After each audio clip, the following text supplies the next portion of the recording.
আজ আমি এখানে কোনো ভাষণ দিতে আসিনি, এসেছি কয়েকটা সত্যি কথা ভাগাভাগি করে নিতে। আপনারা প্রত্যেকেই জানেন যে কালকে ভোট। আমরা জানি যে আমাদের আঙুলের ডগায় যে নীল কালিটা পড়বে, সেই কালির প্রভাব কিছুদিনের মধ্যে উঠে যাবে, সেই কালি আমাদের আঙুলের ডগায় থাকবে না। কিন্তু আমরা আমাদের আঙুলের ডগায় সেই কালি লাগানোর সময় বা কালি নেওয়ার সময় যে সিদ্ধান্তটা নেব, সেই সিদ্ধান্তটা আমাদের জীবনে আগামী 5 বছরের জন্য থেকে যাবে। আমরা অনেকেই বলি ভোট দিয়ে কি হবে, আমাদের কথা কে বা শুনে। কিন্তু আমি আপনাকে বলছি, আজকে যদি আপনি ভোট দেওয়ার অধিকারটা ছেড়ে দেন, তাহলে আগামী দিনে আপনার যে সমস্যা, সেই সমস্যার কথা তুলে ধরার অধিকারও আপনি হারিয়ে ফেলবেন। ভোট দেওয়া মানে যে শুধুই সরকার পরিবর্তন করলাম তা কিন্তু নয়। ভোট দেওয়া মানে আপনার নিজের অস্তিত্বের জানান দেওয়া, আপনি কে এবং আপনার কি প্রয়োজন তা ওই ব্যালট বাক্সের মাধ্যমে জানান দেওয়ানোর দিন হচ্ছে কালকে। ভোট দেওয়ার সময় এটা ভাববেন না যে কে জিতবে, বরঞ্চ ভোট দেওয়ার সময় এটা বিবেচনা করুন কার হাতে আপনার মা বোনের সুরক্ষা রয়েছে, কার হাতে আপনার সন্তানের সঠিক শিক্ষার চাবিকাঠি রয়েছে।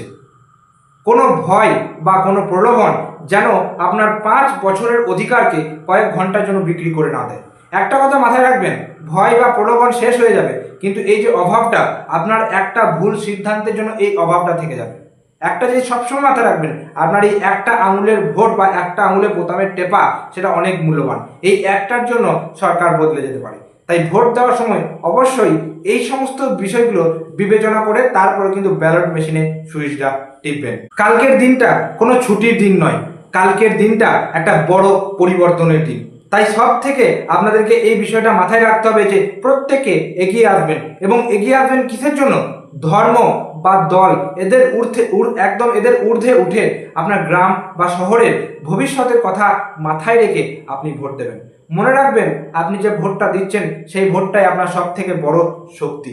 তাই সব শেষে আমি এটা বলবো, আপনারা ভোট দেবেন, অতি অবশ্যই ভোট দিন প্রত্যেকে, যারা ভোটের জন্য এলিজিবল, কিন্তু মাথায় রেখে বিবেক বিবেচনা করে তারপরে ভোট দেবেন। কোনো লোভ বা প্রলোভন, কোনো প্রলোভন বা ভয় বা লোভ যেটা বলতে পারেন, এইগুলো থেকে কিন্তু দূরে থাকুন।